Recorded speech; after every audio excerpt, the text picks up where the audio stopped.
संघर्ष किया। हमें कोई बात करे सड़का चाहिए आ चाहिए घनी सारी मांगा थे राखी पहली कोई सड़का ही कोई धोली कोई काली कोई अट्टीबा उस जमाने में निकलकर एक लंबा ऐतिहासिक संघर्ष किया। जो चुनाव आगे आज का देवे के पर्चे वाला आज को है तो मेरे लिए सबसे बड़ा पर्चे वाला आज का है तो लोहावट की ये मिट्टी मेरे लिए सबसे बड़ा। ये वो मिट्टी चंदन के लेप से ठंडक मुझे देती है क्योंकि इस जमीन में मेरे दादाजी पंचतत्व में अपने संघर्ष के बाद विलीन हुए हैं। लाहौर की पावन धरा पर आज की इस ऐतिहासिक सभा में जब मैं आई हूं माननीय अशोक जी गहलोत के पास साथ तो मेरी अनेकों बचपन की स्मृतियां एक जवार की तरह ज्वलंत होकर मेरे सामने आ खड़ी हुई। अभी मैं उनको बता रही थी कि 2010 के अंदर इसी तरह मैं हेलीपैड पे आपको रिसीव करने आई थी।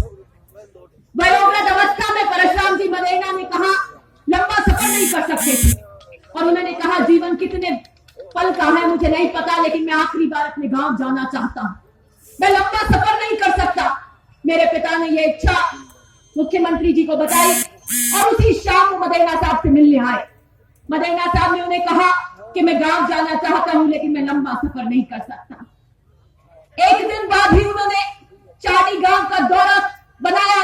और स्वयं हेलीकॉप्टर में मदेना साहब की इच्छा को पूर्ण करने के लिए अशोक जी उन्हें चाटी गांव लेकर आए। 200 विधायक राजस्थान के अंदर जीत कर जो आए हैं 100 कांग्रेस के और बाकी अन्य दलों के सबसे लाड की अगर कोई विधायक है उन 200 विधायक में अगर अशोक जी की तो लाड के काजे की कोटड़ी में अगर कोई है तो मैं ये बड़े जोर में खेलकर बड़ी हुई तोतला कर बोलती थी दूध के दांत नहीं टूटे थे तो मेरी मम्मी पूछती थी कि साहब के पास कौन आया तो मैं इनका वो सुंदर से लंबे से अंकल जो हमेशा आते ना वही आए हुए दादाजी के पास। थोड़ी उम्र बढ़ी तो ड्राइंग रूम खोलती थी मलेना साहब के कमरे में जाकर एक ही व्यक्ति था जिसको मलेना साहब कमरे में बुलाते थे वो अशोक जी गहलोत थे। तो उनको कमरे में ले जाती थी उनसे बात करती थी तो उनके पगों में मैं खेलती रहती थी।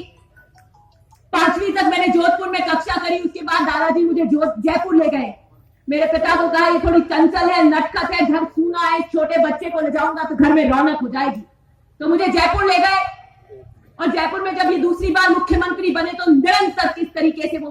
अध्यक्ष थे विधानसभा के निरंतर घर पे उनसे संवाद करने आते थे। तब मैं 8वीं 9वीं 10वीं कक्षा में पढ़ती थी। बड़ा लंबा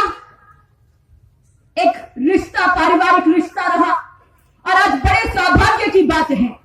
कि परिवार में ऐसे गोद में खेलती खेलती आज आप लोगों ने अपने स्नेह विश्वास के साथ मुझे जो जिम्मेदारी कंधों पर दी है आज मैं उस जिम्मेदारी के साथ में इस मंच पे उनके साथ मंच साझा कर रही। 50 साल में पीढ़ी दर पीढ़ी आपका और हमारा ये अनवरत रिश्ता चलता आ रहा है। ये रिश्ता स्नेह का प्यार का विश्वास का और मैं आपको विश्वास दिलाती हूं कि जो मेरी राजनीतिक विरासत है वो मदेना साहब की ईमानदारी और राजनीतिक सिद्धांतों की विरासत है और उन्हीं पर चलूंगी इस बात का वादा करती हूं। क्यों लाडरो टापर हो गए बिना गना हारा खिलावे करे तो मैं लाड रही हूं 3 चीज मांगू तो मैंने 5 दे और लाडरो हो नहीं वो बिगड़ जा हल्लो माचे 3-4 दे दियो तो वो हल्लो माचे जो माचन वाली मैं एक ही हूं और माच जाऊंगी तो मैंने पता लाडरो काल जो टुकड़ों में तो देवनो पड़े जो मैं माचन वाली 200 में एक ही हूं माच सकूं क्यों बेटी हूं बट वो राजधानी में बता दियो कि मैं 3 मांगू तो 5 दे गई तो थैंक यू हल्लो मत कर जो 5 दे दियो तो मारू 10 मांगन डूब जाऊं राजी बात